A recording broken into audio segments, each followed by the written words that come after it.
Ayun po, so ito yung ating video lesson about integral calculus. So number 1, for example, you are to integrate secant u tangent u du over 3 plus 4 secant u.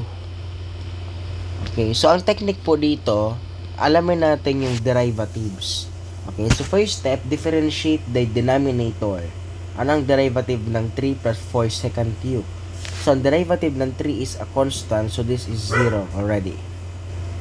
Derivative naman ng 4 secant u. We all know that the derivative of secant x is equivalent to secant x tangent x. Yan. So, same sa numerator, right? Pero u lang yung variable. So, it's still the same. So, automatically, this expression will become natural logarithm. Pero, ang 4 secant u, ang derivative 4 secant u tangent u. Right? So, ano gagawin natin? So, kulang ka ng 4. Magiging siyang 4 secant u tangent u du over 3 plus 4 secant u. Kung may 4 ka sa loob, sa labas, we must have a neutralizing factor. Ano ba ang neutralizing factor? Neutralizing factor that n times m, o pwede rin naman na sige, x times y is equivalent to 1. Okay? So, dapat yan. So, 4 times blank o 4 times x is equivalent to 1. Anong value ng x? So, fraction na siya. So, may siyang 1/4. O, technique po. Pag neutralizing factor, reciprocal na lang. Kung 4 yan, may 1/4 ka.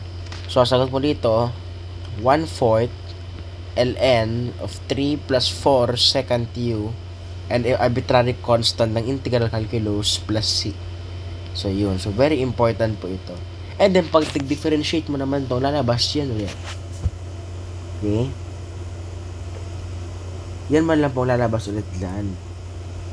Okay? So, yan po ang pinaka-technique dito sa integral calculus. Lalabas po ulit yan. Okay?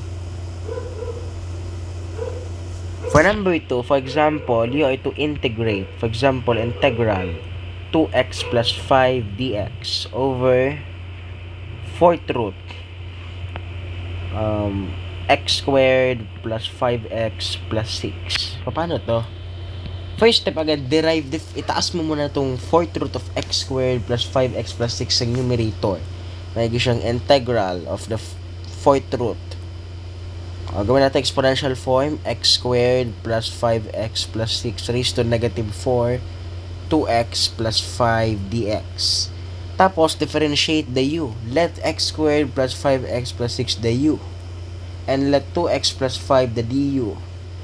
Okay, so anong derivative ng x squared plus 5x plus 6? Okay, saysay natin na derivative of x squared plus 5x plus 6. Derivative of x squared, 2x. 5x plus 5, 6 constant, 2x plus 5. Nakita nyo ba yun dito sa kabila? Nandang yung du, represented. Ibig sabihin, that is already satisfied. Proceed with power formula. So, this is negative 1/4. Sorry po. Power formula tayo. So, may siyang integral of x squared plus 5x plus 6 raised to negative 1 over 4 plus 1 over negative 1 over 4 plus 1. Or we can let this to be u. Gawin natin u raised to negative 1/4 plus 1 du. May siyang, para wala tayong lituhan na, may siyang u, negative 1/4 plus 1 ilan? 3/4. Positive 3/4 over 3/4. Itong 4, itaas nga yan, objective natin na mapunta sa numerator. So, may siyang time multiply both sides by 4 du. So, ang sagot natin dito, 4, palitan mo na yung u ng x squared plus 5x plus 6 raised to 3 over 4 divided by 3 plus c. So, this is your final answer. Nasusundan po ba natin yung sagot?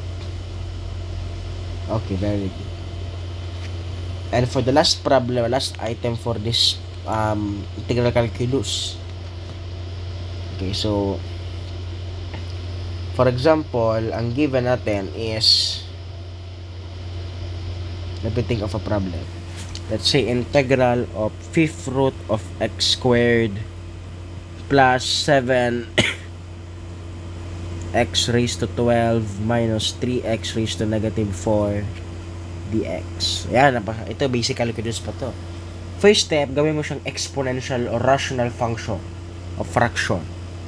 Magiging siyang integral of x raised to 2/5 plus 7x 12 minus 3x to negative 4 dx. Apply power formula sa kada isa because wala naman tayo nakita restrictions. Magiging siyang integral of x raised to 2/5 plus 1 over 2/5 plus 1 plus 7x to the 12 plus 1 over 12 plus 1 minus 3x to negative 4 plus 1 over negative 4 plus 1 dx. Now, tanggalin nyo na yung integral sign kasi nasa ano yun naman. So, magiging siyang x raised to 7 over 5 over 7 over 5 plus 7x raised to 13 over 13 minus 3x raised to negative 3 over negative 3 plus c. Simplify, ito, taas mo, multiply both sides natin by 5. Magiging siyang 5x raised to 7 5th over 7 plus 7x raised to 13 over 13. Negative 3 divided by negative 3, positive 1 plus 1 over x cubed kasi x is to negative 3 is equivalent to 1 over x cubed. Yun ang tandaan natin palaging rule. Plus c. So that's it. You now have the integral. So yun lang po. Thank you.